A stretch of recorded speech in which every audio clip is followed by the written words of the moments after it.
Le cœur est un muscle qui bat pour pomper le sang riche en oxygène et nutriments dans tout l'organisme.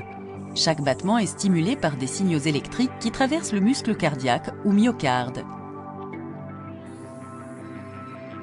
Afin d'examiner la fonction cardiaque, un médecin peut pratiquer un test appelé électrocardiogramme ou ECG. Pendant ce test, des électrodes sont placées sur la poitrine et des enregistrements des signaux électriques cardiaques sont effectués. Parfois, les électrodes sont aussi placées sur les bras et les jambes.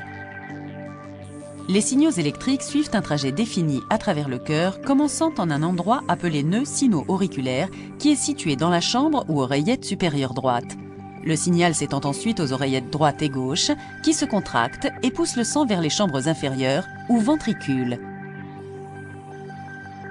Le signal électrique passe également dans les ventricules par le nœud auriculo-ventriculaire, puis longe le tissu qui sépare les deux chambres inférieures.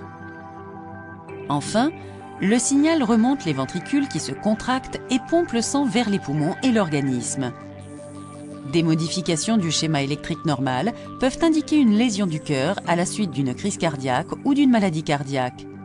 On demandera souvent à un patient de faire un test d'effort pendant un ECG. Un test d'effort consiste généralement à marcher ou courir sur un tapis roulant à des intensités de plus en plus fortes tout en enregistrant un ECG. Ce test permet à un médecin d'examiner l'activité électrique du cœur pendant l'effort de l'exercice.